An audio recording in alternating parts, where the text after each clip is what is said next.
What is your will, my master?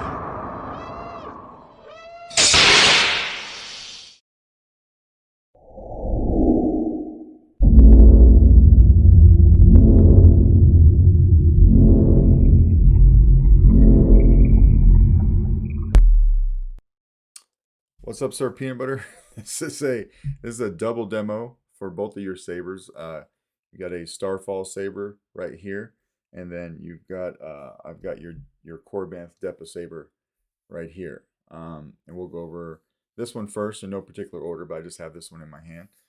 They're both installed with Proffie V2s.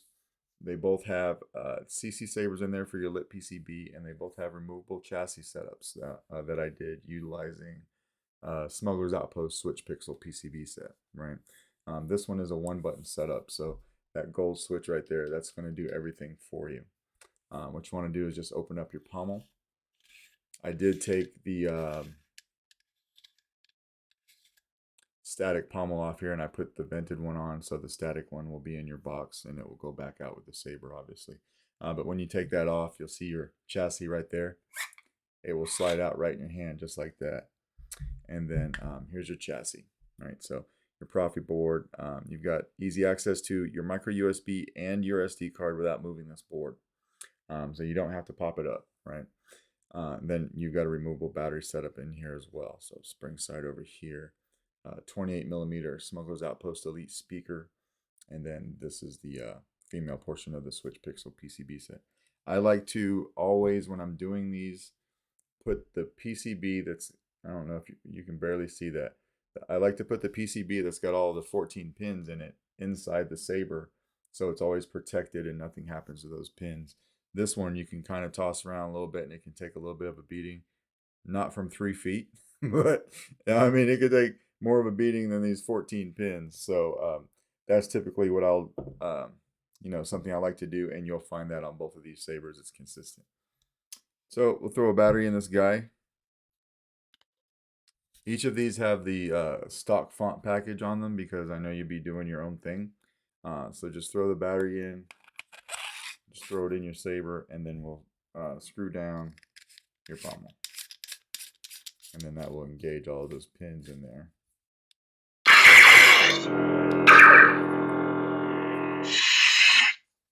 Let me turn the slide off. And then you've got motion controls. So your LEDs are firing up in there like they should, and then I made sure you had some nice shine through on your glass eye. One thing that I was noticing on the first couple of these that I did not go in and take this apart. I thought it was just part of the saber, but one of my customers that I did this for, he could tell that there was some shadowing inside the gem. He went in there and cleaned it up. He just said it was the way Korbanth glued this gem in. So since he told me that, I went in on yours. I took yours apart. I cleaned up all that glue. I adhesed the gem to this holder in a way that you get some nice even shine through. Just like that, right? So it looks nice and clean. So if you don't want to use motion controls, you can just come hit activation.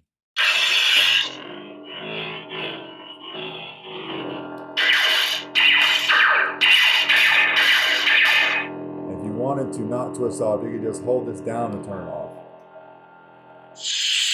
Just like that. Now this guy, well actually they both take 1-inch diameter NeoPixel blades. So we'll throw a blade in this real quick.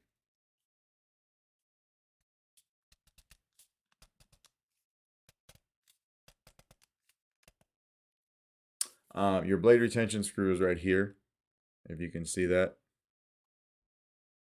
Turn those light on right there. I'm not going to use it for this demo because my blade is pretty tight. But see, good shine through even with your blade in. Shining through nice and bright.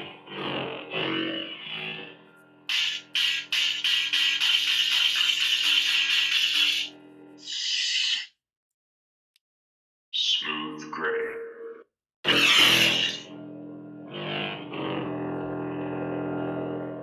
Now you're going to get kind of a weird shine through when you have a red blade, because this gem is like a turquoise color, and it just those two colors together kind of throw each other off a little bit.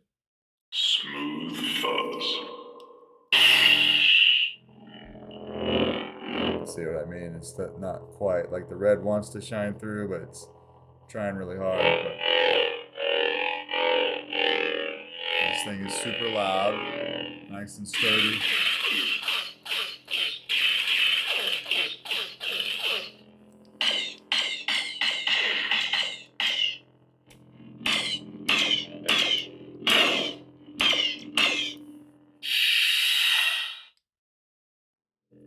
Rogue Commander.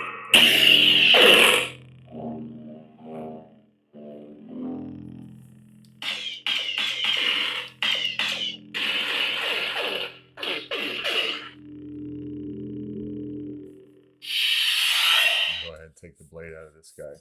So yeah, everything's working on this one like it should. And then taking the battery out is super simple as well. Just want to make sure we don't drop this piece. Chassis will slide right out in your hand just like that. And then from the positive side, you can pop the battery out. And then we'll put this back in your saber for safekeeping. And then we can move on to your Starfall saber. Both of these sabers are very similar in setup. Same mentality when it comes to wiring them up. Obviously, they just differ, to accommodate the saber size. So, but this one is a 2-button setup. You've got the Angry Ninja Dual Tactile from Robert Sotomayor over at Sorok Sabers. Your upper switch will be your activation, and your bottom will be your auxiliary. And you do have still CC Sabers lit PCB in there. And then we want to open this from the pommel as well. You'll see your speaker, and then this guy should fall right out into your hand just like that as well. And then here's your chassis, right? It says Starfall Sabers over here for Nick. You've got a 24mm SO speaker in this one, and then Solo Sabers for me. And then here is your removable battery setup and easy access to your board. So your board's a snap fit down again, but you will need to pop the board up to get to your SD card on this one. But it's just a snap fit down, and then you've got this groove in here for a piece of 1/4-inch art tape, just in case you ever need it in the future to help hold the board down. So we'll throw a battery in this guy too. Now, this saber looks like it was made from the handle of a flashlight. The ID of this handle is actually bigger than 1 inch, but the sleeve that's on the end, which is about this long, and then there's another sleeve over here inside that's about this long. They are both 1 inch ID, so that's what the chassis is based off of. So you'll have this little piece here in the middle of the handle that's bigger than 1 inch ID, but that shouldn't affect you putting the chassis in. All right, you can just take this guy any way you want and slide it right in, just like that. It slides in very easy. On your pommel, I did have to 3D print this little spacer, and that's glued in there, so that won't come out. I needed something to press up against this chassis and engage those 14 pins. And then also, it's meant to keep the speaker off the back of the pommel so you don't get any sound distortion. So that's what that's for. So we'll just lock this pommel all the way down.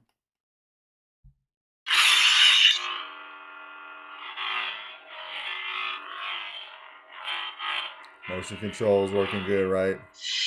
Or we could come hit activation. Auxiliary. Tap it again and turn it off.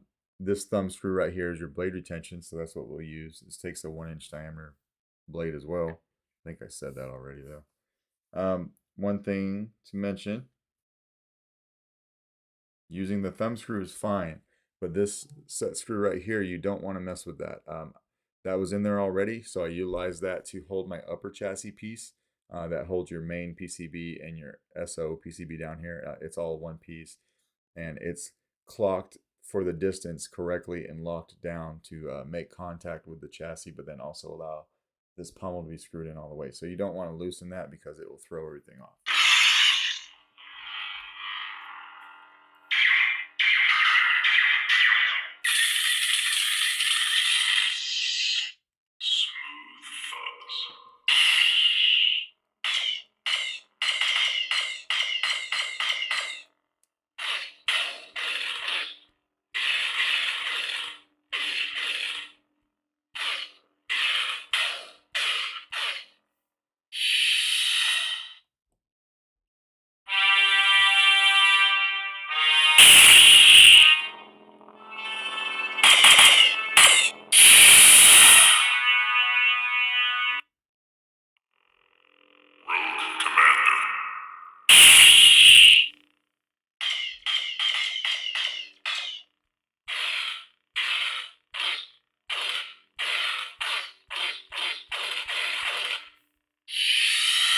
Oh yeah, everything on this guy is working as it should too. There's just a stock package on both of them, with some added motion controls because I like to demo that. And then I'd say I don't put battle mode on any of the sabers anymore, so it doesn't have that. And then to take the battery out is very simple, right? Just do what we did before to put it in. This will slide right out in your hand, and then from the positive side by the speaker, you can pop it out with your finger just like that. And that is both your sabers. So let me know if you got any questions, and if not, I will package both of these guys up and get them out to you today. All right, thanks, man.